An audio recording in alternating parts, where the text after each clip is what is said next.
All right, welcome back.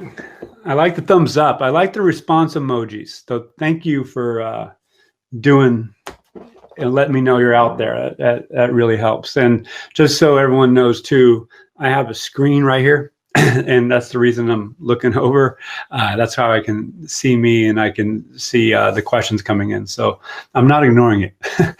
So I'm not going to go and share too many slides right now. If you were participating in the previous session, you'll have some ideas of what I'm thinking and advocating. That being said, I do want to introduce a couple models. One is a very basic, well-socialized design thinking model, talk through that, and also Red Thread Research's model, and set some context. So I'm going to do this over the next 5 or 6 minutes, and then I'd like to have a discussion with everyone. And I have some questions to ask myself to spur it on. I'm going to save the polling questions for later for our presenters. So if you have questions on this topic, now's the time to ask them. And again, I will either do my best to answer them now or package them and ask them to our subject matter experts as we go throughout the day. So with that in mind, I am going to elegantly share my screen. There we go. All right. So here we have many organizations engaging in HR transformation. Don't hear about that term as much as used to, particularly in the wake of COVID. Digital transformation was also a common term. Sometimes it involved HR, sometimes it didn't. Business transformation was going on.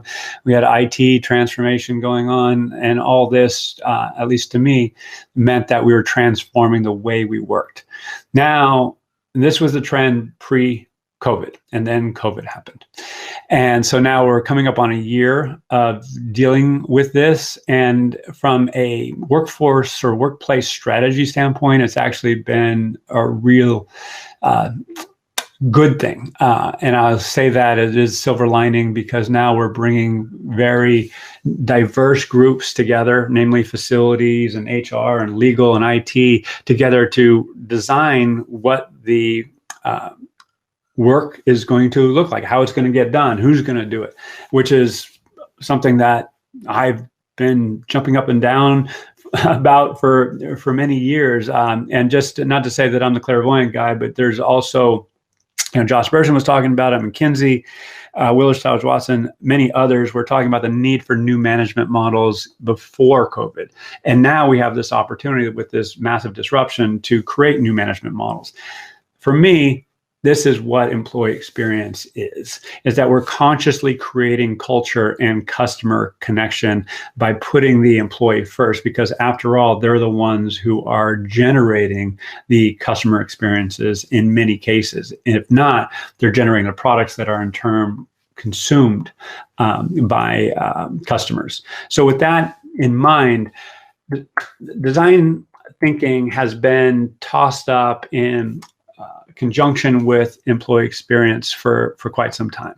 Having led design thinking workshops in about 10 years ago, give or take, it was clear very early on that this process was not ideal when thinking about how to craft employee experiences. Why? Number one, the idea that we're designing one product for one persona is not accurate. And before I go through that anymore, I want to walk through this model. And from the D School, which is the authority on the space. And nothing I'm saying, by the way, is critical of this. It's just really being conscious of the appropriate application of this process vis-a-vis what we're doing in designing employee experiences. Here, and I'm not going to go through it in too much detail, we don't have time, to empathize with a certain persona. You can see when we're defining the role objectives and decisions in the define stage, then we go on to ideate, share ideas, we prioritize those ideas, prototype, do mock-ups, storyboard, and then go and test it, and then iterate quickly, over time. This is primarily, and this is just really good to know, that this is for somebody. Who is it being designed for? What is being designed in the first place?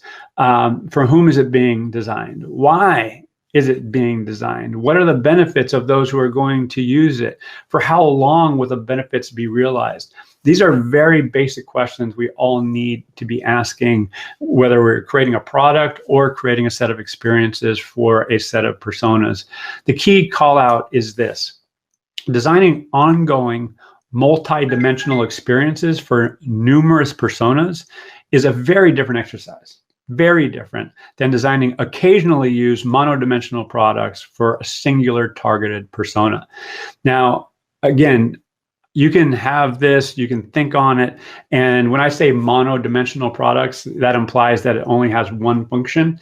That's not accurate in most cases. Many products have 2, 3, maybe a handful of functions, but you get the idea. When we talk about employee experiences, the factors affecting one's work experience, here are a handful. Their team, their manager, colleagues, friends at work, their culture of the organization, the partners, the vendors that they work with, the hardware that they have, the software, the resources, the environment. This all affects how someone does their work and how they feel about the work. And this is just a fraction of it. Workload, work intensity, the benefits, compensation, evaluation criteria, in other words, performance management, childcare. Do they have kids at home? Are they learning? Are they growing? Are they becoming more employable? Are they advancing? Are they being seen? So their commute distance. All of these are affecting how people feel about their organization, how they feel about their work. This is a lot to undertake in an employee experience. You can see in this inherently, when we talk about hardware and software, we're talking about IT. When we talk about commute distance, we're talking about facilities. When we talk about the work environment, we're talking facilities. We're talking about compensation and benefits. We're talking, comp and ben. So the governance around the employee experience to create a cohesive experience for not only employees but workers in general is going to be critically important. So we have to get the right people in the room. Ultimately, and this is where I'm going to land with the Red Thread research model, is people want to be seen, they want to be heard, and they want to be empowered over time. It's not just, oh, I see you, I hear you, and we're going to take action, and then we check that box and it's done.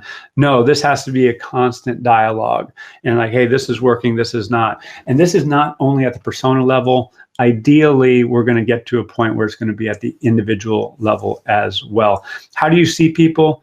Well, you see them by observing, asking questions, and then offering up ideas, and then they choose the ideas, ideally, that are in turn adopted. This model I created many years ago is based on interpersonal interaction. And it's dawned on me more recently that this is what's happening with employee experience, that we're collecting data and we're actually able to observe what's happening, how long people are working, the nature of their work. We can then ask questions through our survey tools, which we talked about in the previous segment. Then we can collect ideas through similar means, through focus groups, and then formulate strategies over time. So with that, this is offered up by Red Thread Research in an outstanding paper that was published last week, if I'm not mistaken. You can find it at redthreadresearch.com. Stacia Garr and Danny Johnson and the team are doing outstanding work there. And this is what I want to leave up. So if you have questions about anything I've shared, by all means, ask them. But I'm going to ask myself one question. How do we align on a model or approach for employee experience? If you've heard me speak before, or if you have ever worked with me before, you undoubtedly have heard me say, the beginning of wisdom is calling things by their right names. And I believe employee experience currently is ill-defined. That's one way to look at it. On the other side of the coin, there's great opportunity to define it for what is most relevant and appropriate for you and your organization. So Red Thread, I think, has done a really good job with this model. And again, there's tons of models out there that are trying to kind of be the authoritative model on employee experience. at the end of the day, it is good to have a model, whether it's developed internally or you adopt something externally. What I am really an advocate for is you got to make it right for you. Be very leery of the should. This is right. That's not right. You know, this right here is a discussion conceptual framework. Years ago, John Boudreau at the Center for Effective Organization talked about the need for mental models to align how we're doing HR in general, and this same applies for employee experience. So here we have ongoing interaction that echoes what I was saying earlier. We're looking at relationships, the work environment, organizational practices, the underlying technology. This screams governance. And again, you can see in the red thread model, echoing what I just shared, observing what's happening, listening to what's happening, and looking at these moments that matter, the touch points, if you will.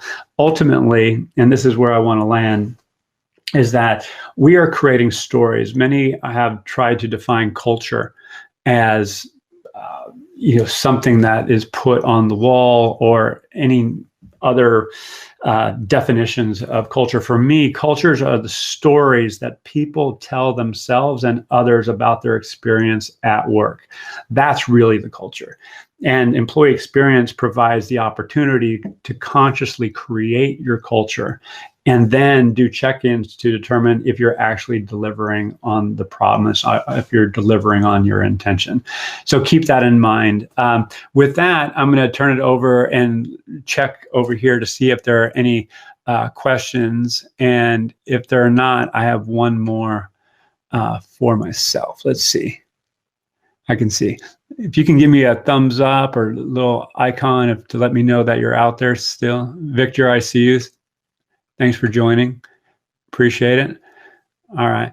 So I'm going to, in the interest of time, I'm going to say one more thing on this, is that as we move forward over time, people are going to interact with their environment, their resources, the technologies, and the data and analytics.